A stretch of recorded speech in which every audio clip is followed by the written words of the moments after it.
اعوذ باللہ من الشیطان الرجیم بسم اللہ الرحمن الرحیم الحمد للہ رب العالمین الرحمن الرحیم مالک یوم الدین ایاک نعبد و ایاک نستعین اہدنا الصراط المستقیم صراط الذین انعمت علیہم غیر المغضوب علیہم ولا الضالین آمین۔ شروع اللہ کے نام سے جو مہربان نہایت رحم والا ہے۔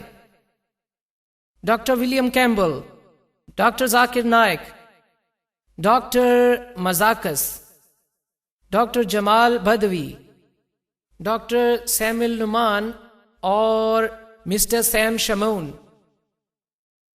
معزز مہمان، خواتین و حضرات، السلام علیکم ورحمۃ اللہ وبرکاتہ۔ اللہ کی رحمتیں اور برکتیں نازل ہوں آپ سب پر۔ اسلامک سرکل آف نارتھ امریکہ کے منتظمین کی جانب سے میں سید سبیل احمد اس مثالی اجتماع میں آپ سب کو خوش آمدید کہتا ہوں، جس مباحثے کا عنوان ہے قرآن، بائبل، سائنس کی روشنی میں۔ ایک مرتبہ پھر doctor Campbell, doctor Zakir Naik, Islamic circle of North America, یہ مباحثہ دراصل باہمی بھائی چارے اور ایک دوسرے کو سمجھنے کی غرض سے منعقد کیا جا رہا ہے۔ اب میں آپ کو اسلامک سرکل آف نارتھ امریکہ کی سرگرمیوں کا مختصر سا تعارف کرواؤں گا۔ ادارہ ھذا کے اغراض و مقاصد میں مسلمانوں کو اپنے فرائض سے آگاہی فراہم کرنا ہے کہ وہ بنی نوع انسان تک اسلام کا پیغام پہنچائیں، انہیں تعلیم و تربیت کے ایسے مواقع فراہم کریں جو اسلامی تعلیمات اور مثبت کردار کا باعث بنے۔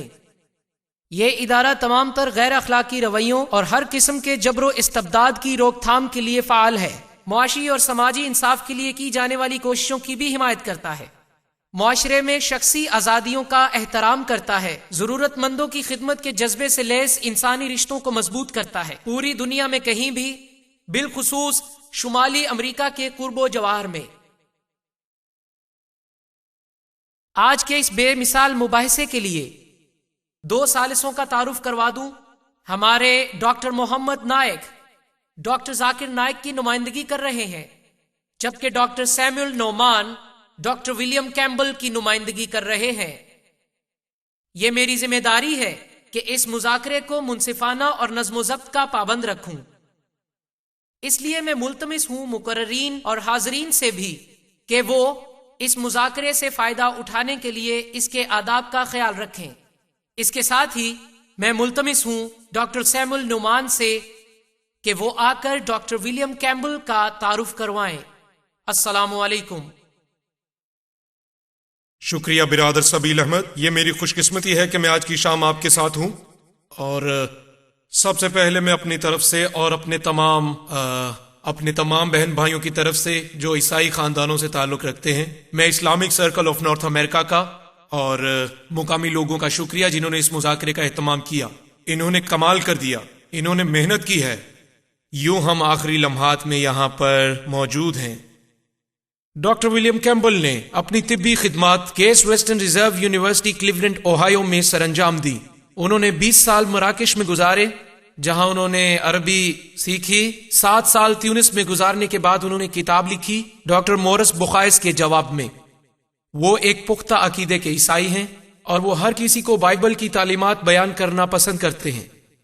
74 سال کی عمر میں ڈاکٹر کیمبل ریٹائر ہوئے، ان کے 10 پوتے اور پوتیاں ہیں، اور ہم شکر گزار ہیں، ہم آج شام ان کو اپنے درمیان پا کر خوش ہیں۔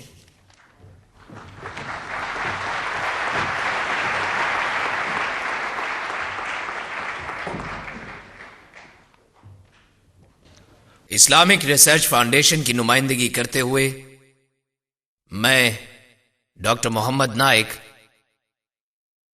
آپ سب کے درمیان ڈاکٹر ذاکر نائک جیسی کمال ہستی جو ہمارے لیے خوشی کا باعث ہے، یہاں اس مثالی مذاکرے کے لیے ایک اور خوشائن بات ہے کہ یہاں موجود ہیں ڈاکٹر ولیم کیمبل، ڈاکٹر جمال بدوی، ڈاکٹر مزاکس اور میرے تمام رفقائے کار میرے بھائی ڈاکٹر سیمول نعمان جو ہمارے ساتھ ہیں، میں اپنے اور بھائی سیمول کی نمائندگی کرتے ہوئے مذاکرے کا طریقہ کار پیش کروں گا۔ دونوں مقررین کے متفقہ اور مسلمہ طریقہ کار کے مطابق ڈاکٹر ولیم کیمبل سب سے پہلے 55 منٹ تک آپ سب سے خطاب کریں گے اور موضوع ہے قرآن اور بائبل سائنس کی روشنی میں، اور پھر ڈاکٹر ذاکر نائک اس طرف بیٹھے ہوئے 55 منٹ کے لیے اسی موضوع پر اپنے خیالات کا اظہار کریں گے۔ اس کے بعد ڈاکٹر کیمبل 25 منٹ تک ڈاکٹر ذاکر نائک کے پیش کردہ افکار کی روشنی میں جوابی خطاب کریں گے۔ اسی طرح ڈاکٹر ذاکر نائک ڈاکٹر کیمبل کے پیش کردہ افکار کے جواب میں 25 منٹ تک خطاب کریں گے، اور اس کے بعد سوالات و جوابات کی دعوت عام دی جائے گی، جس میں سامعین دونوں مقررین سے اپنے اپنے سوالات کر سکیں گے۔ اس سلسلے میں مائکس ہال میں مہیا کر دیے جائیں گے۔ ان سوالات کے بعد سامعین کی نشستوں میں موجود رضاکاروں کے ذریعے دیے گئے انڈیکس کارڈز جو آپ تک ان راستوں سے ہوتے ہوئے پہنچائیں گے، اور لکھے گئے تمام سوالوں کا انتخاب ہمارے رابطہ کار اور مشیر ہر مقرر کے لیے کریں گے۔ خواتین و حضرات، اب خطاب کے لیے تشریف لاتے ہیں ڈاکٹر ولیم کیمبل۔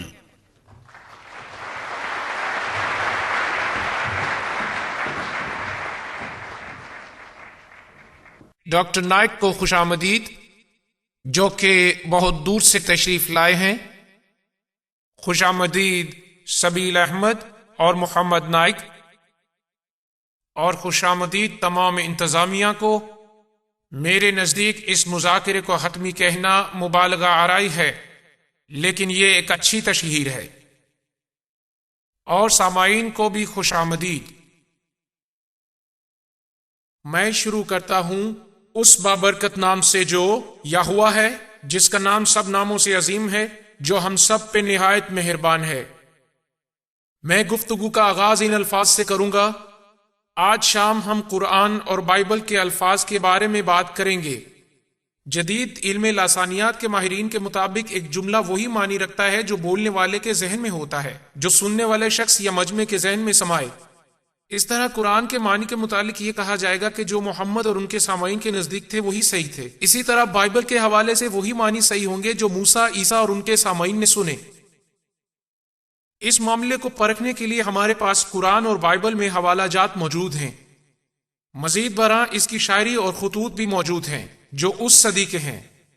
یوں بائبل کے لیے پہلی صدی عیسوی اور قرآن کے لیے پہلی صدی ہجری معین ہے۔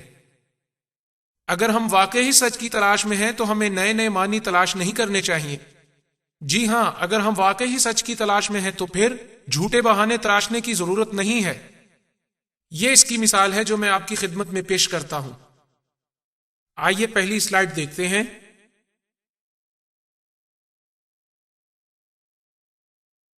اس میں 2 ڈکشنریوں کا ذکر ہے، دونوں میرے گھر میں ہیں۔ ایک 1951 اور دوسری 1991 میں شائع ہوئی، اور ان دونوں لغات میں لفظ پگ کا پہلا معنی ایک جوان نر یا مادہ سور ہے، اور یہ معنی ملتے جلتے ہیں، اور دوسرے معنی کوئی بھی جنگلی سور یا پالتو سور، یہ دونوں بھی آپس میں ملتے جلتے ہیں۔ تیسرا معنی سور کا گوشت یا پوک بھی آپس میں ملتا جلتا ہے۔ اس طرح یہ معنی کہ ایک شخص کی اور جانور سور کی عادات بھی آپس میں ملتی جلتی ہیں۔ جو شخص پیٹو ہو، پھر کسی پگھلی ہوئی دھات کو پگ آئرن بنانے کے لیے کسی گڑھے میں ڈالنا بھی یکساں ہے۔ لیکن نئی ڈکشنری میں بالکل نیا معنی ہے، ایک پولیس آفیسر۔ ہم لوگ عام بول چال میں اس کو پگ کہہ دیتے ہیں، اور یہاں سوال یہ پیدا ہوتا ہے کہ تورات میں یہ کہا گیا ہے کہ تم سور نہیں کھا سکتے۔ اب اگر یہ مراد لی جائے کہ آپ ایک پولیس آفیسر کو نہیں کھا سکتے تو یہ ایک غلطی ہوگی۔ قرآن میں اللہ نے کہا ہے کہ تم خنزیر نہیں کھا سکتے۔ کیا میں اس کا ترجمہ یہ کروں کہ تم پولیس آفیسر کو مت کھاؤ؟ نہیں، یہ غلط ہے، یہ بدتمیزی ہوگی، یہ دراصل جھوٹ ہوگا۔ نہ تو محمد کی مراد پولیس آفیسر تھی، نہ موسیٰ کی مراد پولیس آفیسر تھی۔ سو ہمیں نئے معنوں میں نہیں پڑھنا چاہیے، ہمیں وہ معنی استعمال کرنے چاہیے جو پہلی صدی عیسوی میں بائبل میں جانے گئے، اور جو گوسپل میں، اور جو پہلی صدی ہجری میں قرآن میں تھے۔ آئیے اب دیکھتے ہیں کہ علم جنین کے بارے میں قرآن کیا کہتا ہے۔ معاف کیجیے گا، غلطی ہو گئی۔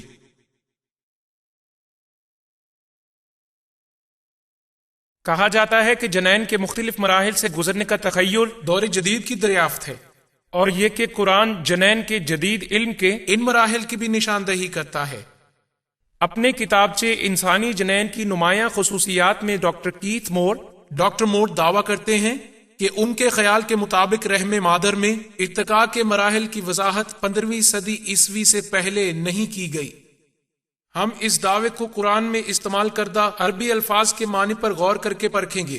دوسرا، ہم اس دعوے کو نزول قرآن کے عہد اور اس سے قبل کے تاریخی حقائق و شواہد کی روشنی میں پرکھیں گے۔ ہم اس سلسلے میں سب سے اہم لفظ علقہ سے شروع کریں گے، جو مرکزی آیت ہے۔ عربی زبان کا لفظ علقہ واحد یا علق جمع 6 مرتبہ استعمال ہوا ہے۔ وہاں سورۃ القیامہ میں یہ لکھا ہے، سورت نمبر 75 آیت نمبر 37 تا 39 میں ہم پڑھتے ہیں، کیا انسان ایک قطرہ نہ تھا جو رحم مادر میں ٹپکایا گیا اور پھر وہ علقہ بنا، اور اللہ نے جوڑوں کی شکل میں نر اور مادہ کو پیدا کیا۔ سورۃ المومن سورہ نمبر 40 کی آیت نمبر 67 میں بیان کیا گیا ہے کہ وہی ہے جس نے تمہیں خاک سے پیدا کیا، ایک قطرہ مادہ منویہ سے، پھر جمے ہوئے خون کا لوتھڑا علقہ بنایا، پھر تمہیں بچے کی شکل میں پیدا کیا تاکہ تم اپنی جوانی کو پہنچو۔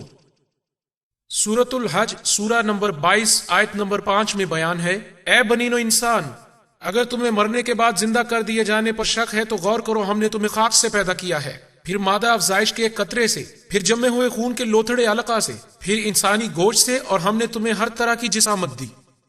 اور پھر قرآن میں آخری تذکرہ سورۃ المومنون میں کچھ یوں ہے، سورہ نمبر 23 آیت نمبر 12 تا 14 میں لکھا ہے کہ فی الواقعہ ہم نے انسان کو گیلی مٹی سے تخلیق کیا، پھر افزائش نسل کے بیج کی طرح محفوظ جگہ پر رکھا، پھر جمے ہوئے خون کے لوتھڑے علقہ سے بنایا، پھر لوتھڑے سے گوشت کی بوٹی، اور پھر گوشت کی بوٹی میں ہڈیاں بنائی، اور ہم نے ہڈیوں پر گوشت چڑھایا، اور پھر ہم نے اسے تخلیق نو عطا کی۔ اور یہاں قرآن کے مطابق جنین کے ارتقائی مراحل کچھ یوں ہیں، نطفہ منویہ، علقہ جمع ہوا خون، مدغہ گوشت کی بوٹی، عظام یعنی ہڈیاں، پھر 5ویں مرحلے میں ہڈیوں پر گوشت چڑھایا جاتا ہے۔ پچھلے 100 سال سے لفظ علقہ کا ترجمہ کچھ یوں کیا جاتا ہے، معنی تو 10 موجود ہیں لیکن میں ان سب کا ذکر نہیں کروں گا۔ 3 فرانسیسی زبان میں ہیں جن کے لفظی معنی کچھ یوں ہیں، جمے ہوئے خون کا لوتھڑا۔ 5 معنی انگریزی زبان میں ہیں جہاں اس کا مطلب خون کا لوتھڑا یا جونک جیسا جمع ہوا خون، اور 1 معنی انڈونیشین زبان میں، اس کا مطلب جمے ہوئے خون کی ڈلی یا خون کا ٹکڑا کہا گیا ہے، اور آخری معنی فارسی میں ہے جس کا مطلب بھی خون کا لوتھڑا ہے۔ انسانی تخلیق کا مطالعہ کرنے والا بخوبی جانتا ہے جنین کے ارتقائی مراحل میں علقہ کا تو سرے سے کوئی وجود ہی نہیں ہوتا، اس لیے یہ ایک ہولناک سائنسی الجھن ہے، مسئلہ ہے۔ لغت میں تو یہ ایک حرف ہی ہے نا، اور علقہ جو ایک واحد مؤنث ہے، اس کا مطلب خون کا ٹکڑا یا جونک نکالا جاتا ہے۔ شمالی افریقہ میں یہ دونوں معنی استعمال کیے جاتے ہیں۔ میرے پاس کئی ایسے مریض آتے رہے جو گلے سے جمع ہوا خون نکالنے کے لیے کہتے رہے۔ اسی طرح میرے پاس کئی خواتین آتی رہیں، ان کا کہنا تھا حیض نہیں آتا، تو میں ان سے کہتا کہ اس معاملے میں آپ کو حیض جاری کرنے کی دوائی دینے سے قاصر ہوں، تو وہ کہتی کہ ابھی تک تو یہ صرف خون ہی ہے۔ گویا وہ قرآنی مفہوم سے بالکل آگاہ تھی۔ آخر میں ہمیں محمد پر نازل ہونے والی پہلی وحی کی آیات پر غور کرنا چاہیے۔ یہ آیات سورہ نمبر 96 علق میں پائی جاتی ہیں، یعنی جمع ہوا خون، وہی لفظ جو ہم نے پہلے پڑھا۔ اس صورت میں پہلی اور دوسری آیات میں کچھ اس طرح ذکر ہے کہ پڑھو اپنے رب کے نام سے جس نے پیدا کیا انسان کو جمے ہوئے خون سے۔ یہاں یہ لفظ جمع کے صیغے میں استعمال ہوا ہے، تو اس لحاظ سے یہ لفظ کوئی اور معنی بھی دے سکتا ہے، کیونکہ علق لفظ علقہ سے ماخوذ اسم فعل ہے۔ یہ اس میں فعل عموماً انگریزی کے جرن سے ملتا جلتا ہے، یعنی تیراکی ایک تفریح ہے، اس لیے ہم توقع کر سکتے ہیں کہ معلق ہونا یا چسپاں ہونا بھی ہو سکتا ہے۔ لیکن ان 10 مذکورہ بالا تمام تراجم نے بھی اس آیت سے مراد جمع ہوا خون یا خون کا ٹکڑا لی ہے۔ ان تمام مترجمین کے باوجود جنہوں نے اس سے مراد کلاٹ یعنی نطفہ لیا ہے، ان پر فرانس کے ڈاکٹر مورس بوکائی نے کڑی تنقید کی ہے۔ وہ لکھتے ہیں، ایک متجسس قاری کو یہاں جو مسئلہ درپیش ہو سکتا ہے وہ دراصل ذخیرہ الفاظ کا مسئلہ ہے۔ مثال کے طور پر اکثر تراجم نے انسانی تخلیق کے ابتدائی مراحل کو کلاٹ ہی کہا ہے، جبکہ اس طرح کا دعویٰ اس شعبے کے ماہر سائنسدانوں کے لیے قطعاً قابل قبول نہیں ہے۔ اس سے ایک بات کھل کر سامنے آتی ہے کہ بالخصوص قرآن کی تخلیق انسانی کے بارے میں دعووں کو سمجھنے کے لیے لسانی اور سائنسی علوم میں ربط کی اہمیت کتنی زیادہ ہے۔ سادہ لفظوں میں ڈاکٹر بوکائی کہتے ہیں، مجھ سے پہلے کسی نے بھی قرآن کا ترجمہ صحیح طور پر نہیں کیا ہے۔ تو ڈاکٹر بوکائی کے مطابق ترجمہ کیا ہونا چاہیے؟ ان کا خیال ہے کہ لفظ علقہ کا ترجمہ جمے ہوئے خون کی بجائے چپکنے والی چیز کیا جائے، ایسی چیز جو جنین کے رحم میں آنول نال سے منسلک ہونے کو ظاہر کرتی ہے۔ وہ خواتین جو حاملہ رہ چکی ہیں وہ جانتی ہیں تب تک چپکی ہوئی چیز اترتی نہیں جب تک وہ جگالی کیا ہوا گوشت نہ بن جائے، سو یہ چیز اپنی اسی حیت کے ساتھ اس آنول نال کے ذریعے 8.5 ماہ تک چپکی رہتی ہے۔ ثالثاً ان آیات میں واضح ہے کہ جگالی کیا ہوا گوشت ہڈیاں بن جاتا ہے اور پھر یہ ہڈیاں گوشت سے ڈھانپ دی جاتی ہیں۔ ان معلومات سے یہ تاثر ملتا ہے کہ پہلے ہڈیوں کا ڈھانچہ بنتا ہے اور پھر ان پر گوشت چڑھا دیا جاتا ہے۔ ڈاکٹر بوکائی کے مطابق یہ بات بالکل بھی درست نہیں ہے، کیونکہ عضلات اور ہڈیوں کی ابتدائی نرم و ملائم ساخت ایک ہی وقت میں سومائٹ سے بننا شروع کرتی ہے۔ 8ویں ہفتے کے اختتام تک پختگی کے چند پوائنٹس کام کرنا شروع کر دیتے ہیں، تاہم جنین اس سے پہلے ہی اپنی عضلاتی حرکت کے قابل ہو جاتا ہے۔ Doctor T.W. سیڈلر نے اپنے ذاتی خط میں لکھا ہے، جو علم تشریح العضاء برائے جنین کے ایسوسیٹ پروفیسر ہیں اور جو لینگمینز میڈیکل ایمبریولوجی کے منصف ہیں، وہ کہتے ہیں استقرار حمل کے 8 ہفتے بعد پسلیاں نازک حالت میں موجود ہوتی ہیں، لیکن وہ پختہ ہڈیوں کی صورت میں نہیں ہوتی۔ اسی طرح عضلات موجود ہوتے ہیں پر پختگی کا آغاز بعد میں ہوتا ہے۔ 8ویں ہفتے میں عضلات کسی قدر حرکت کے قابل ہوتے ہیں۔ سو 2 گواہیوں کا حل جاننا اچھی بات ہے۔ آئیے جائزہ لیتے ہیں کہ ڈاکٹر کیتھ مور اپنی کتاب ڈیولپنگ ہیومن میں ہڈیوں اور عضلات کے ارتقائی مراحل کے لیے کیا کہتے ہیں۔ اس کتاب کے باب نمبر 15 اور 17 سے حاصل کردہ معلومات کچھ یوں ہیں۔ ہڈیوں کا نظام حیاتیات سے بنتا ہے، جبکہ اعضاء کے عضلات تخلیق کے ابتدائی مرحلے سے بننا شروع ہوتے ہیں، جو کہ اسی جسمانی حیاتیات سے ماخوذ ہوتے ہیں۔ آئیے اس چیز کو سلائیڈ پر دیکھیں۔ اسے واضح طور پر دیکھنا تو مشکل ہے، مگر ابتدائی حالت میں موجود ہے۔ تو دیکھیے ہڈی کی ابتدائی نرم ساخت کچھ عضلات کے ساتھ۔ یہاں ایک اور ہڈی دکھائی دے رہی ہے۔ ہڈیاں اپنی اپنی حیت اختیار کرتی جا رہی ہیں، لیکن ابھی ان کی ملائمت کا آغاز ہے، اس لیے انہیں ہڈیاں نہیں کہا جا سکتا۔ دوسری سلائیڈ میں واضح ہوتا ہے کہ یہ عمل کس طرح مکمل ہوتا ہے۔ اس کی شکل ہڈی جیسی تو ہے، لیکن ابھی تک یہ کچی ہڈی بھی آغاز کے مرحلے میں ہے، اس لیے اسے ہڈی نہیں کہا جا سکتا۔ بعد میں اس کے ساتھ جب کچھ کیلشیم جمع ہونے لگتا ہے تو پھر جا کر اس میں کچھ نہ کچھ سختی پیدا ہونے لگتی ہے اور یوں یہ بتدریج ہڈی بن جاتی ہے۔ جب ہڈی کا گودا بنتا ہے، معذرت چاہتا ہوں،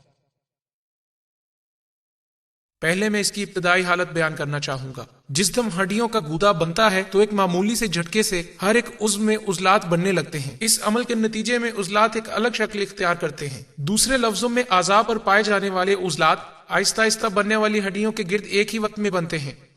یہ رہی ہڈیاں اور یہ ہیں ان کے گرد بننے والے عضلات۔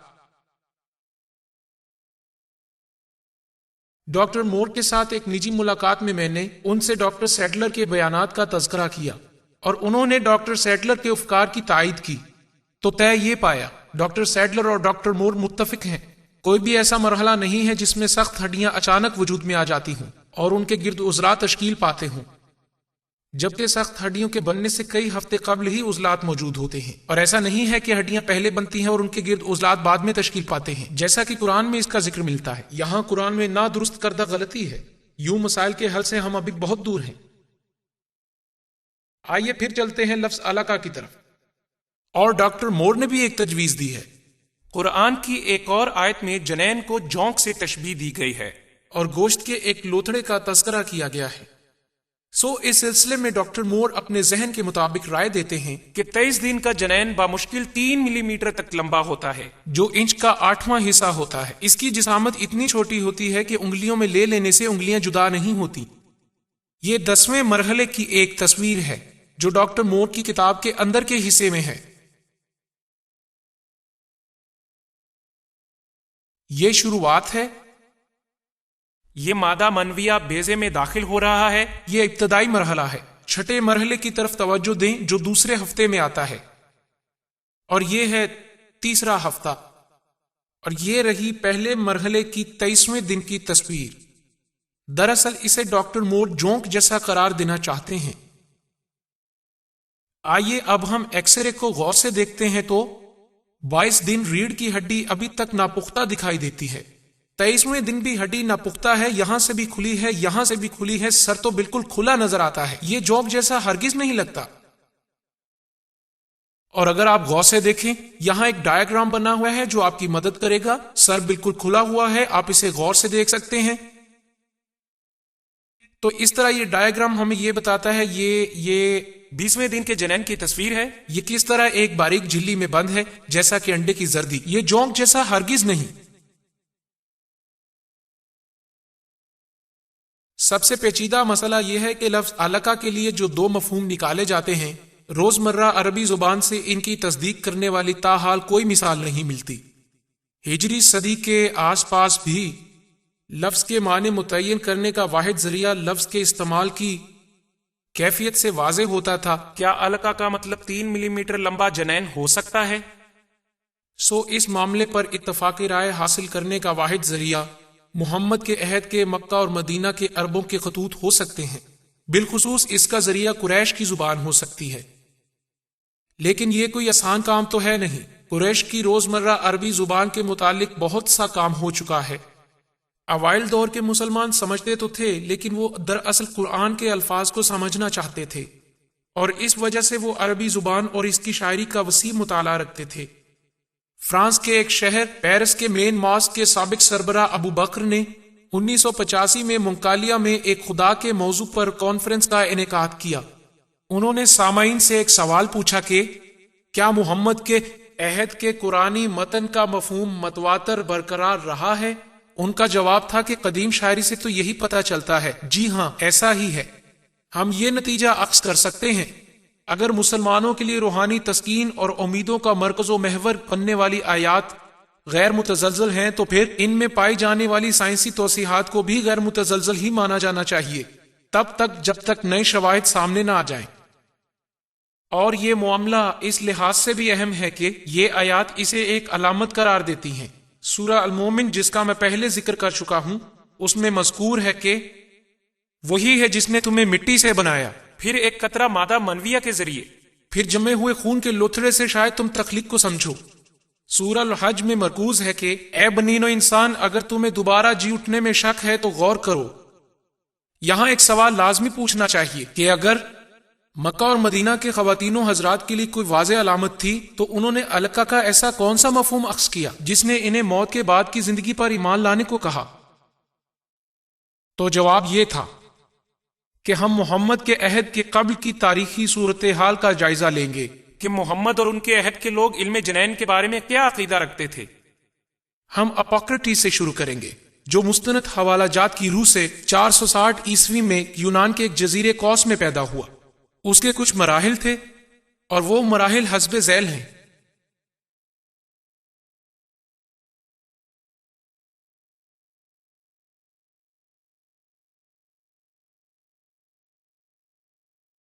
مادہ منویہ وہ جوہر ہے جو ہر والدین کے جسم کے ہر حصے سے پیدا ہوتا ہے. کمزور اعضاء سے کمزور مادہ اور طاقتور اعضاء سے طاقتور مادہ نکلتا ہے.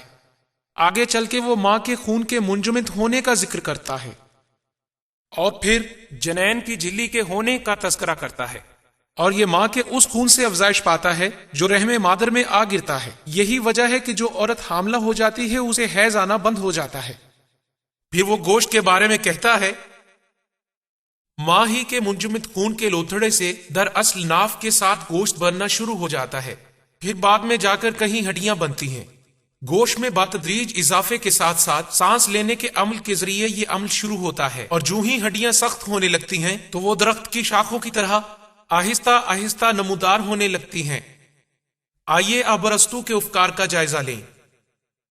اس نے تقریباً 350 قبل مسیح حیوانات کی افزائش کے متعلق اپنی کتاب میں علم جنین کے مختلف مراحل کا ذکر کیا ہے۔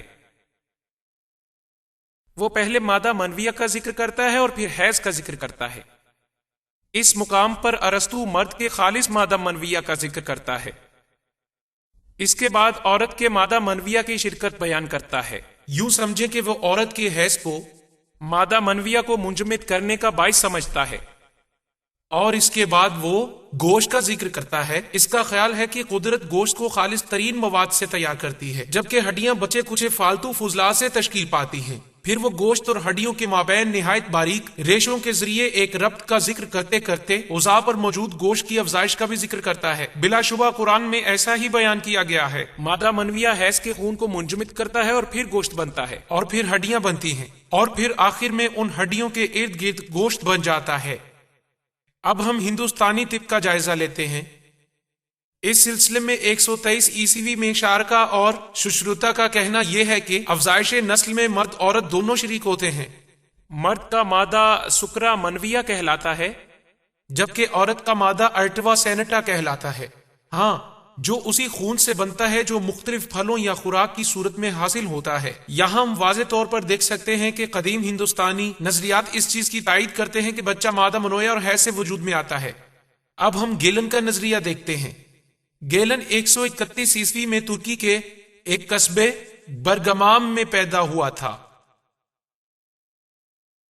گیلن نے کہا کہ مادہ منویہ ہی وہ جوہر ہے جس سے جینن بنتا ہے۔ یہ صرف حیض سے نہیں بنتا جیسا کہ ارسطو کے افکار سے واضح ہے۔ مادہ منویہ کے ساتھ مل کر حیض جنین بنا پاتا ہے۔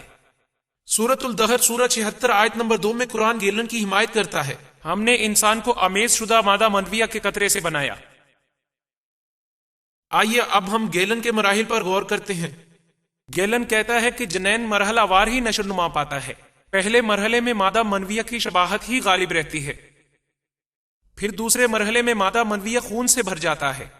اس وقت تک دل، دماغ اور جگر بالکل واضح نہیں ہوتے اور نہ ہی ان کی کوئی صورت ہوتی ہے۔ اسی مرحلے کو بقرات نے فیٹس کا نام دیا تھا۔ قرآن کی سورۃ الحج سورہ 22 آیت نمبر 5 اسی بات کی عکاسی کرتی ہے۔ پھر گوشت کے ایک ٹکڑے سے جو کہ کسی حد تک تشکیل شدہ اور غیر تشکیل شدہ ہوتا ہے، اب حمل کے دورانیے کے تیسرے مرحلے کا ذکر کیا جاتا ہے۔ اس دوران ہڈیوں کے اوپر اور ان کے ارد گرد گوشت بننا شروع ہو جاتا ہے۔ ہم پہلے اس کو دیکھ چکے ہیں کہ قرآن اس کی تائید کرتا ہے۔ سورہ 23 آیت 14 میں بیان کیا گیا ہے کہ ہم ہڈیوں کو گوشت کا لباس پہناتے ہیں۔ اب چوتھا اور آخری مرحلہ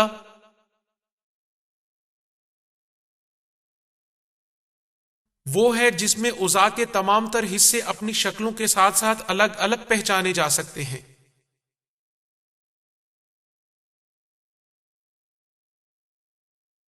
طب کے میدان میں گیلن کے علم کی وہ قدر و منزلت ہے کہ ہجرت کے قریب کے زمانے میں 4 مختلف طبیبوں نے مصر میں ایک طبی مدرسہ قائم کیا جس میں حصول علم کے لیے گیلن کی 16 کتابوں کو علم کی بنیاد بنایا گیا۔ یہی سلسلہ 13ویں صدی عیسوی تک یوں ہی جاری و ساری رہا۔ ہمیں اپنے آپ سے یہ سوال ضرور پوچھنا چاہیے کہ عرب میں اس وقت محمد کے دور میں سیاسی، طبی اور معاشی صورتحال کیسی تھی؟ حضرموت یمن سے گرم مسالے کے تجارتی قافلے شمال کی طرف مکہ اور مدینہ سے گزرتے ہوئے ہی پورے یورپ میں جاتے تھے۔ 500 صدی عیسوی میں شمالی عرب پر غزہ والوں نے قبضہ کر لیا اور 528 عیسوی تک مدینہ کے نواحی علاقوں یعنی شام کے صحراؤں تک کو اپنے قبضے میں لے لیا۔ سیریانی زبان جو کہ عربی سے ملتی جلتی تھی وہی ان کی سرکاری زبان تھی۔ یہود 463 عیسوی سے ہی تورات اور عہد نامہ عتیق کا ترجمہ عبرانی سے سیریانی میں کرنے لگ گئے۔ برطانیہ کے میوزیم میں کاپی موجود ہے، اور پھر یہ تراجم جوش، عیسائیوں، عرب کے یہودی قبائل تک بھی پہنچے۔ اور اس دور میں سرجیا شیرائے ثانی جس نے 536 عیسوی میں فلسطین میں وفات پائی، جو یونانی سے عبرانی زبان میں ترجمہ کرنے والے مترجمین میں سے ایک تھے۔ انہوں نے طب کی کئی کتابوں کا ترجمہ کیا اور جن میں گیلن کی 26 کتابیں بھی شامل ہیں۔ یہ تراجم اتنے مشہور ہوئے کہ سلطنت فارس تک جا پہنچے۔ یہ تراجم غسان کے قبیلوں تک بھی پہنچے جن کا اثر و رسوخ مدینہ تک پھیلا ہوا تھا۔ اور خسرو اول، عربی میں کسرا اول، جو فارس کا بادشاہ تھا جسے خسرو اعظم بھی کہتے تھے، اور اسی کے لشکر نے یمن کو فتح کیا۔ یہ ایک علم دوست شخص تھا، اس نے کئی مدارس کھولے۔ خسرو کے پہلے 48 سالہ دور حکومت میں جنڈی شاپور نامی اسکول قائم ہوا، جو کہ اپنے دور کا ایک اہم علمی مرکز تھا۔ اس کے اندر یونانی، یہودی، نستوری، فارسی اور ہندوؤں کے افکار و تصورات کے متعلق بحث ہوا کرتی تھی۔ یہاں تعلیم کے لیے زیادہ تر سریانی زبان استعمال ہوتی تھی کیونکہ وہ سریانی ترجموں پر مشتمل تھی، اور اس وقت وہاں ارسطو، بقراط اور گیلن کے افکار کی تعلیمات عام تھیں، جبکہ اس دور میں طبی اسکول جنڈی شاپور اپنا کام کر رہا تھا۔ آگے چل کے عربوں نے نستوریوں کو مجبور کر دیا کہ وہ یونانی طب کے سریانی تراجم عربی زبان میں بھی کریں۔ سریانی زبان کا عربی زبان میں ترجمہ کرنا بہت آسان تھا کیونکہ ان دونوں زبانوں کی گرامر ایک جیسی تھی۔ اگر محمد کے دور کے طبی معاملات کا جائزہ لیا جائے تو پتہ چلتا ہے کہ اس زمانے میں عرب میں طبیب لوگ موجود تھے۔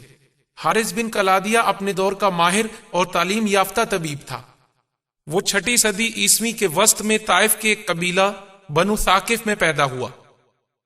وہ یمن سے ہو کر فارس پہنچا، جہاں اس نے اس وقت کے مشہور اسکول جنڈی شاپور سے بہت دیر تک طب کی تعلیم حاصل کی۔ یوں وہ ارسطو، بقراط اور گیلن کے طبی علوم سے خوب واقف ہوا، اور اپنی تعلیم مکمل کر کے اس نے فارس میں طبیب کے طور پر اپنا کام کرنا شروع کر دیا۔ اس دور میں اسے خسرو کے دربار تک رسائی حاصل ہوئی اور اس سے ملاقات کا شرف حاصل ہوا۔ وہ اسلام کے آغاز میں عرب واپس آ گیا اور طائف میں رہائش پذیر ہوا۔ یہاں یمن کا بادشاہ ابو الخیر اسے اپنی ایک بیماری کے سلسلے میں ملنے کے لیے آیا۔ صحت یاب ہونے پر خطیر رقم اور ایک کنیز اسے تحفے میں دی۔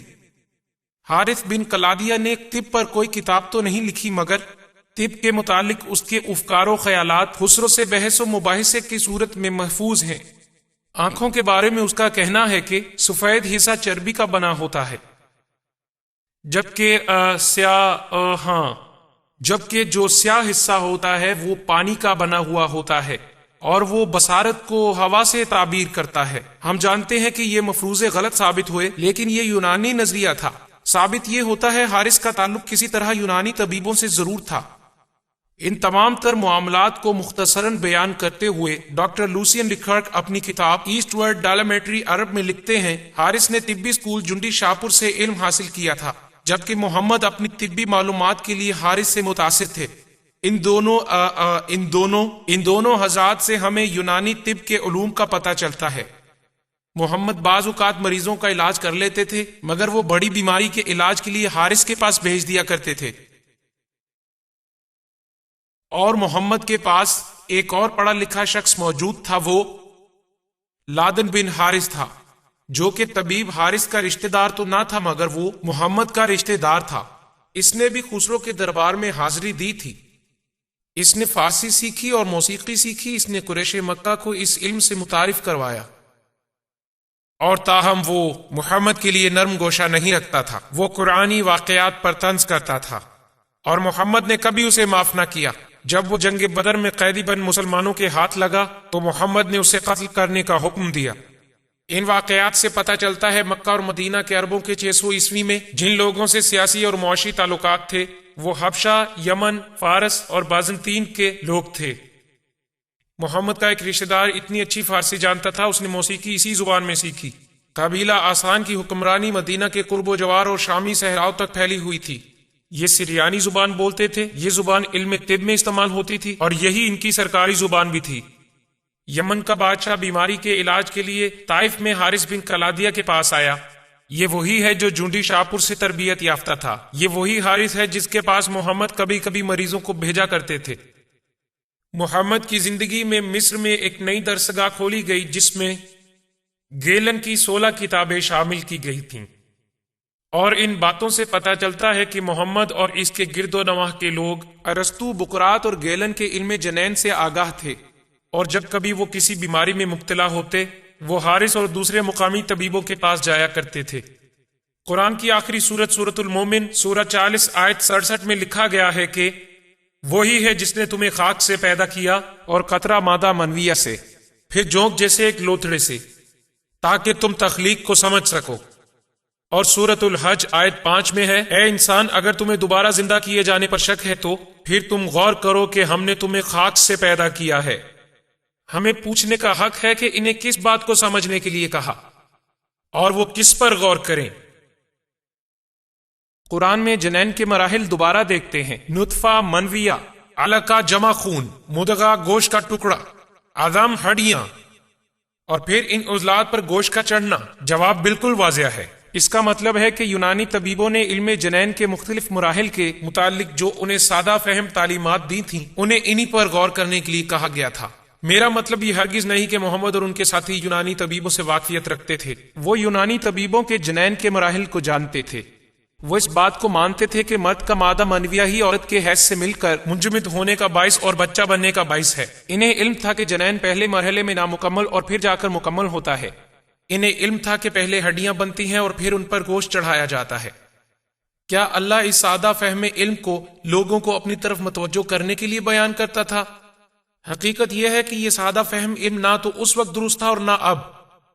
محمد کے بعد کے عرب طبیب، آئیے محمد کے دور کے بعد کے دو مشہور ترین طبیبوں کی مثال لیتے ہیں، یقیناً جو قرآن پر اثر انداز تو نہیں ہوتے تھے۔ 16ویں صدی عیسوی تک عرب کے تمام تر لوگوں میں ارسطو، بقراط اور گیلن کے مشہور ترین علم جنین کے مراحل کے بارے میں نظریات جاری رہے۔ اگر علقہ کا مطلب جونک جیسی کوئی چیز ہو جیسا کہ دور حاضر کے ایک مسلمان شبیر علی دعویٰ کرتے ہیں، تو پھر قرآن کے دور کے طبیبوں کا تو کوئی مقام نہ ہوا جو یہ دعویٰ کرتے تھے۔ حقیقت اس کے برعکس ہے۔ یونانی طبیبوں کے افکار و نظریات تو قرآنی تعلیمات بیان کرتے تھے، اور قرآنی تعلیمات تو ان طبیبوں کے نظریات کو اجاگر کرتی تھیں۔ انسان دو مرکبات کا مجموعہ ہے۔ آئیے اب ہم ابن سینا کا ذکر کرتے ہیں، یا ابو سینا، جن کے خیال میں انسان دو مرکبات کا مجموعہ ہے۔ مرد کا منویہ عمل کے لیے مواد فراہم کرتا ہے، عورت کا مادہ حیض کے خون کا پہلا جز ہے۔ ہمیں پتہ چلتا ہے کہ ابن سینا نے عورت کے مادہ منویہ کو وہ مقام دیا ہے جو کہ ارسطو نے اس کے حیض کے خون کو دیا ہے۔ یورپ کے ترقی یافتہ عہد کے عہد ساز ماہرین سے پہلے ابن سینا جیسی شخصیت کی معاشی اور فنی قابلیت سے انکار کرنا بہت ہی مشکل بات ہے۔ آئیے اب ہم ابن خیمہ جوزیہ کا ذکر کرتے ہیں۔ اس نے قرآن کی آیات اور یونانی طب کی باہمی موافقت سے بہت فائدہ اٹھایا۔ غالباً یہ کچھ واضح تو نہیں ہو رہا ہے، لیکن بقراط ارغوانی ہے، اور قرآن گہرا سبز ہے، اور حدیث ارغوانی ہے، اور تنقید سرخ ہے۔ اس کے اپنے افکار نیلگوں سرخ ہیں۔ دیکھیے یہ عمل کچھ یوں شروع ہوتا ہے۔ اس کے مطابق بقراط کتاب الجنہ کے 3 باب میں یوں بیان کرتا ہے کہ یعنی الجنہ میں مادہ منویہ ایک جھلی میں پایا جاتا ہے اور ماں کے حیض کے خون میں مل کر نشوونما پاتا ہے۔ ایسی کچھ جھلیاں تو ابتدا میں بنتی ہیں، پھر کچھ دوسرے اور تیسرے ماہ کے دوران تشکیل پاتی ہیں۔ بقراط کی سلائیڈ میں ہم ماں کے رحم میں حیض کے خون کے اترنے والی بات کا مشاہدہ تو کر ہی چکے ہیں۔ خدا کہتا ہے جیسا کہ قرآن میں اس کا ذکر ہے، وہ تمہیں ماں کے رحم میں تخلیق کرتا ہے۔ یکے بعد دیگرے مرحلہ وار 3 تاریکیوں میں۔ یہ قرآن کی سورہ 39 آیت 6 میں ہے۔ پھر ابن خیمہ جوزیہ اپنے نظریات بیان کرتے ہوئے کہتا ہے کہ ان جھلیوں کی اپنی اپنی تاریکی ہوتی ہے، اس لیے تو اللہ نے ان جھلیوں کے مختلف مراحل کا ذکر کرتے ہوئے ان تاریکیوں کا تذکرہ کیا ہے۔ اکثر نقاد تو اس امر پر یوں تبصرہ کرتے ہیں کہ ان سے پیٹ کی تاریکی، رحم کی تاریکی اور آنول نال کی تاریکی مراد ہے۔ آئیے ایک اور مثال دیکھتے ہیں۔ بقراط کہتا ہے کہ بچے کا منہ فوری طور پر کھلتا ہے، پھر اس کے بعد میں گوشت سے ناک اور کان بنتے ہیں، پھر کان کھلتے ہیں اور آنکھیں بھی جو نہایت شفاف مائع سے بھری ہوتی ہیں۔ محمد کہا کرتے تھے میں اس کی عبادت کرتا ہوں جس نے میرا چہرہ بنایا ہے اور مکمل کیا اور میری سماعت کھولی اور پھر بصارت دی۔ آئیے پھر بکرات کو دیکھتے ہیں۔ بکرات کا بھی اس کے متعلق یہی کہنا ہے جو میں نے پڑھا ہے۔ ابن خیمہ تو بکرات کا حوالہ دیتے ہوئے یہ کہتا ہے کہ ماں کا خون ناف کے ارد گرد ہی اترتا ہے۔ وہ تو ایسا بھی کر سکتا ہے کیونکہ ہمیں معلوم ہے محمد کے زمانے کے لوگ یونانی طب سے بخوبی واقف تھے۔ البتہ حاضرین، ہمارے لیے جس معاملے کو سمجھنا بہت ضروری ہے وہ تو بس یہ ہے کہ قرآن نے کہیں بھی طب یونانی کی تصحیح نہیں کی۔ اس طرح ابن خیمہ کا دعویٰ کوئی وقت نہیں رکھتا۔ تم یونانی اسے بالکل غلط سمجھتے ہو۔ علقہ کا صحیح ترجمہ کوئی چمٹنے والی چیز یا کوئی جونک نما چیز ہے۔ دوسری طرف ابن خیمہ نے جو قرآن اور یونانی طب میں موافقت بیان کی ہے وہ موافقت سراسر غلط ہے۔ اس سلسلے میں 1200 عیسوی میں کیا گیا بداوی کا تبصرہ ہی قابل اعتماد ہے۔ یہاں ہمارے پاس قرآن اور بداوی کے دونوں کے بیانات موجود ہیں۔ وہ علقہ کو جمے ہوئے خون کا ٹکڑا کہتے ہیں جیسا کہ قرآن میں بیان کیا گیا ہے۔ میں نے اسے انڈر لائن کیا ہے، یہاں آپ اسے دیکھ سکتے ہیں۔ یہاں اس کی وضاحت ہے کہ یہ جمے ہوئے خون کا ٹکڑا ہے۔ قرآن کے حوالے سے وہ اسے آگے چل کر گوشت کا ٹکڑا ہی قرار دیتا ہے، جس گوشت کے ٹکڑے کے بارے میں قرآن میں لکھا ہے، اور گوشت کا ایسا ٹکڑا جو چبایا بھی جا سکے۔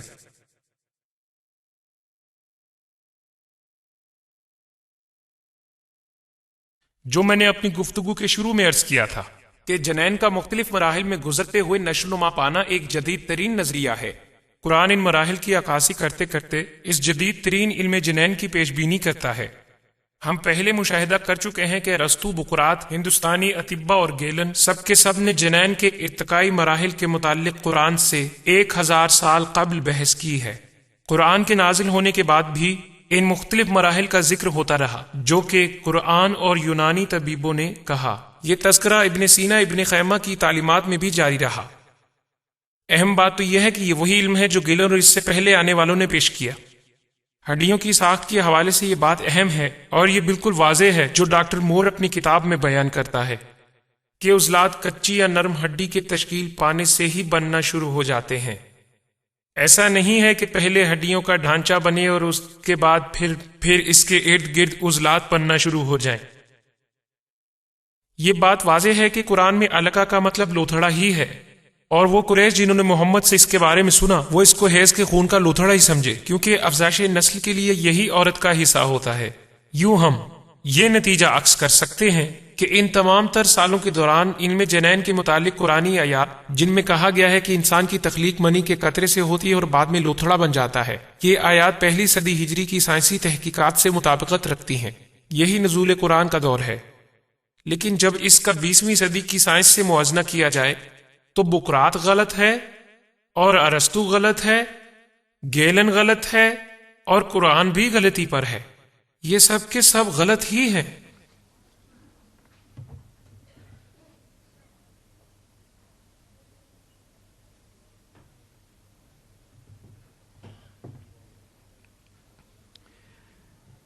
آئیے اب چاندنی کے بارے میں کچھ اظہار کرتے ہیں۔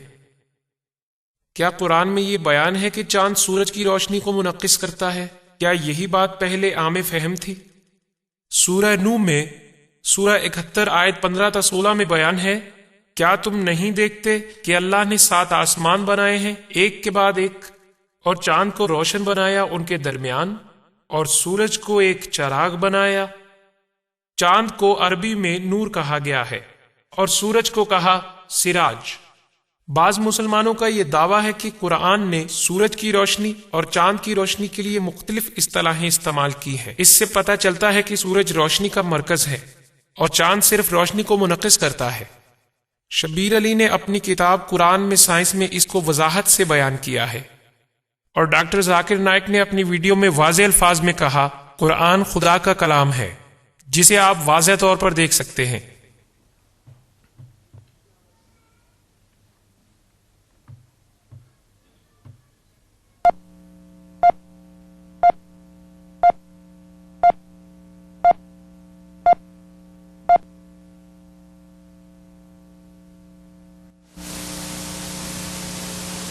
وہ روشنی جو ہم تک چاند کے ذریعے سے پہنچتی ہے کہاں سے آتی ہے؟ جواب دینے والا کہے گا کہ پہلے ہم سمجھتے تھے چاند کی روشنی اس کی اپنی روشنی ہے، لیکن آج سائنسی عروج سے یہ راز کھلا ہے کہ چاند کی روشنی اس کی اپنی نہیں ہوتی، یہ تو سورج کی روشنی ہوتی ہے جو منعکس ہوتی ہے۔ اور یہاں میں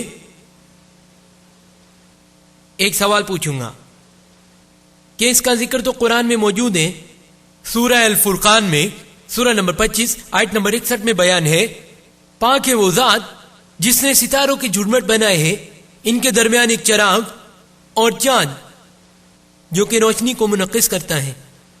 عربی زبان میں چاند کے لیے لفظ ہے قمر، اور اس کی روشنی کے لیے منیر جو کہ لی ہوئی روشنی ہے، یا نور جو کہ منعکس ہوتی ہے۔ قرآن بتاتا ہے کہ چاند کی روشنی منعکس ہوئی روشنی ہوتی ہے، آپ کہتے ہیں آپ نے آج دریافت کیا ہے، جبکہ قرآن میں یہی بات 1400 سال پہلے کہی گئی۔ وہ کچھ دیر رکے گا، ہو سکتا ہے فی الفور جواب نہ دیں، اور وہ کہیں گا شاید یہ حسن اتفاق ہے، میں ان کے ساتھ بحث نہیں کرتا۔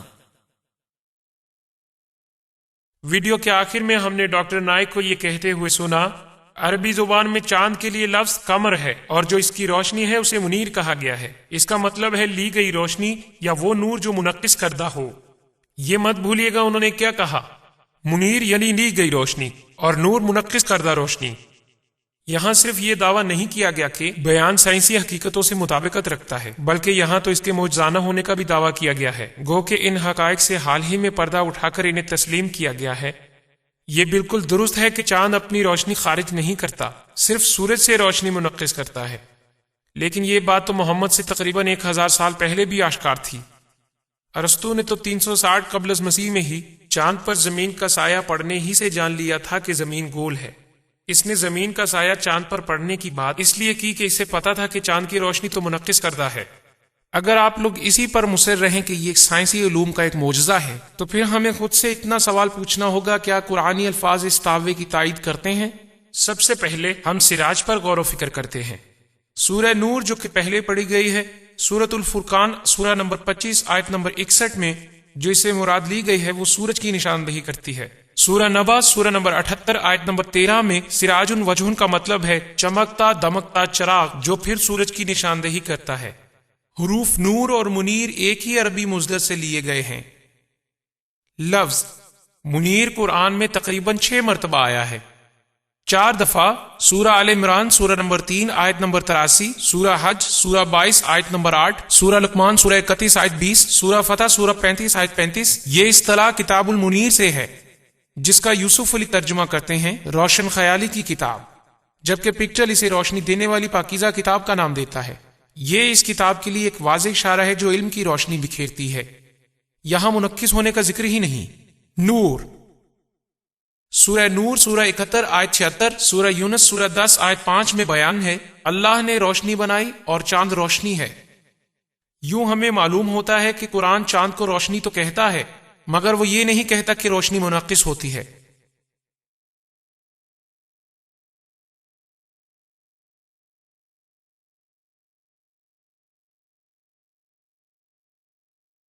اس کے علاوہ دوسری آیت میں قرآن کہتا ہے کہ اللہ نور ہے یا روشنی۔ سورۃ النور سورہ 24 آیت 35 قرآن کے بہترین حوالوں میں سے ایک میں کہا گیا ہے اللہ روشنی ہے، آسمانوں اور زمین کا نور۔ اس کی روشنی کی مثال ایسی ہے جیسے ایک تاک ہو اور اس میں چراغ رکھا ہوا ہو، جو چراغ ایک شیشے میں بند ہو، اور شیشہ وہ جس کے ارد گرد چمکدار ستارے ہوں۔ چنانچہ پتہ چلا کہ لفظ نور چاند اور اللہ دونوں کے لیے استعمال ہوا ہے۔ کیا ہم کہہ سکتے ہیں کہ اللہ منعکس کردہ روشنی مہیا کرتا ہے؟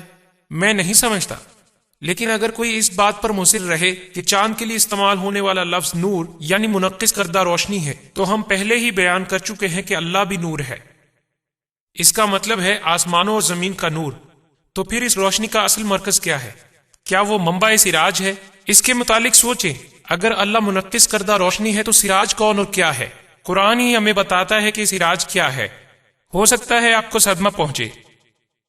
سورہ الاحزاب سورہ 33 آیت 45 تا 46 میں لکھا ہے کہ اے پیغمبر، یقیناً ہم نے تمہیں گواہ بنا کر بھیجا ہے، خوشخبری سنانے والا اور ڈرانے والا، ایک چراغ کی طرح روشنی پھیلانے والا، اور یہاں محمد روشنی پھیلانے والا چراغ ہے، یعنی عربی زبان میں ہے سراج منیر۔ لسانیات اور حیوانیات کے حوالے سے یہی بحث کا اختتام ہے۔ زبان کے اعتبار سے سراج اور اس کی صفت چاند دونوں ایک ہی چمکنے والی چیز کے لیے استعمال ہوئی ہیں، یعنی محمد کی شخصیت کے لیے۔ اب یہ بات بالکل واضح ہو گئی کہ منیر کا مطلب چمکنے والی چیز ہرگز نہیں ہے، اور یہ مطلب کسی اور آیت میں نہیں۔ اگر محمد کے دور کے لوگ یہ سمجھتے تھے کہ چاند چمکتا ہے تو وہ ٹھیک تھے، جیسا کہ موسیٰ کے دور کے لوگ یہ سمجھتے تھے کہ سورج برتر روشنی دیتا ہے اور چاند کمتر، اور وہ ٹھیک ہی کہتے تھے۔ لیکن اگر آپ لوگ اس بات پر بازید ہوں کہ عربی کے الفاظ نور اور منیر منقص کردہ روشنی کے معنی میں ہے، تو پھر قرآن میں اس کا مطلب ہے کہ محمد سورج کی مانند اور اللہ چاند کی مانند۔ کیا ڈاکٹر نائک یہ کہنا چاہتے ہیں کہ محمد روشنی کا مرکز ہے اور اللہ اس سے روشنی منقص کرتا ہے؟ یہ بے تکے سائنسی دعوے کس بنیاد پر کیے گئے ہیں؟ کوئی بھی مسلمان اس کی تائید نہیں کرے گا اگر وہ قرآن سوچ سمجھ کر پڑھتا ہے۔ آج شام اس مذاکرے میں اس موضوع پر دیانت دارانہ بحث کرنا بہت مشکل لگ رہی ہے، بلکہ ناممکن ہے۔ اب ہم قرآن اور پانی کے دور عمل کو دیکھتے ہیں۔ کچھ مسلمان مصنفین کا دعویٰ ہے کہ قرآن نے سائنس کی تحقیقاتی ترقی سے بھی پہلے پانی کے دور عمل کو بیان کیا ہے۔ پانی کا دور عمل اصل میں ہے کیا؟ آپ اس سلائیڈ کو غور سے دیکھیں، آپ 4 مراحل دیکھیں گے۔ پہلا مرحلہ بخارات کا ہے، پانی سمندر اور زمین سے بخارات میں تبدیل ہو جاتا ہے۔ دوسرا مرحلہ بادلوں کا بننا ہے۔ تیسرا مرحلہ بارش کا برسنا ہے۔ چوتھا مرحلہ بارش کا پودوں کی نشو و نما کا باعث بننا ہے۔ یہ بات تو معقول لگتی ہے، ہر کوئی دوسرے، تیسرے اور چوتھے مرحلے سے واقفیت رکھتا ہے، حتیٰ کہ یہ تو دیہاتی لوگ بھی جانتے ہیں کہ پہلے بادل آتے ہیں، پھر بارش برستی ہے اور پھر پھول اگتے ہیں۔ پہلے مرحلے کے بارے میں کیا کہیں گے؟ ہم ان بخارات کو دیکھ تو سکتے نہیں، چونکہ مشکل ہے، قرآن میں پہلے مرحلے کے بارے میں ذکر ہی نہیں ہے۔ آئیے اب ہم بائبل میں ایک نبی کا ذکر دیکھتے ہیں جن کا ذکر ہے 700 قبل از مسیح میں، نبی آموس، اور وہ لکھتا ہے کہ وہی ہے جس نے روشن ستاروں کے جھرمٹ بنائے، اور جو رات کی تاریکی کو دن میں بدلتا ہے اور دن کو رات کی تاریکی میں بدل دیتا ہے، اور پھر وہ سمندر کے پانی کو بلا بھیجتا ہے، پہلا مرحلہ، اور پانی کو زمین کی تہہ پر انڈیلتا ہے، تیسرا مرحلہ۔ آقا یہوہ جس کا نام ہے۔ ایک اور نبی جو ہے ایوب نبی، باب 36 26 تا 27 آیت، جو ہجری سن سے 1000 سال پہلے گزرا ہے۔ وہ بیان کرتا ہے خدا کتنا عظیم ہے، ہمارے عقل و شعور سے بالا تر، اس کی ہستی کا ادراک ناممکن ہے۔ پہلے مرحلے میں وہ پانی کے قطروں کو اوپر اٹھاتا ہے جو بارش کی شکل اختیار کرتے ہیں، جیسا کہ تیسرے مرحلے میں۔ پھر بادلوں کا ذکر ہے دوسرے مرحلے میں۔ پھر وہ اپنے اندر موجود پانی کو نیچے انڈیلتے ہیں، پھر انسانوں پر بارش ہوتی ہے۔ دیکھیے یہ پہلا مرحلہ، مشکل ترین پہلا مرحلہ بائبل میں قرآن سے 1000 سال پہلے بیان کیا گیا ہے۔ آئیے اب قرآن میں پہاڑوں کا تذکرہ دیکھیں۔ قرآن کی 1 درجن سے بھی زیادہ آیات میں یہ کہا گیا ہے کہ اللہ نے مضبوط اور ٹھہرے ہوئے پہاڑوں کو زمین میں گاڑا ہے۔ کچھ آیات میں پہاڑوں کو مومنوں کے لیے نعمت خداوندی قرار دیا گیا ہے اور کفار کو خبردار کیا گیا ہے۔ اس کی مثال سورہ لقمان سورہ 31 اور آیت 10 تا 11 میں پہاڑوں کو 5 انتباہوں میں سے ایک قرار دیا گیا ہے۔ اور اس آیت میں ہے کہ اس نے آسمان بغیر کسی سہارے کے بنائے جو کہ تم دیکھ سکتے ہو، اور زمین پر پہاڑوں کو گاڑ دیا ہے تاکہ تمہیں یہ حرکت نہ دے۔ آئیے سورۃ الانبیاء سورہ 21 آیت نمبر 31 میں 7 اعداد میں سے ایک انتباہ کو پڑھتے ہیں، جس میں ہے اور ہم نے زمین پر مضبوط پہاڑ قائم کیے ہیں تاکہ مخلوق کو ہلا نہ سکیں۔ سورہ نحل 15-16 میں بیان ہے کہ اس نے زمین پر پہاڑ گاڑ دیے ہیں تاکہ تم کو لے کر ہل نہ جائے۔ ہم یہ بھی دیکھتے ہیں کہ پھر مومنوں اور کافروں کو یہ بتایا جاتا ہے کہ یہ اعلیٰ کام اللہ نے کیا ہے، یعنی اس نے خود ہی نصب کیے ہیں، ان کی وجہ سے زمین لرزے گی نہیں۔ اس لیے ہمیں یہ ضرور پوچھنا چاہیے کہ وہ کیا سمجھیں۔ اگلی آیات میں تو اور ہی تصویر بیان کی گئی ہے۔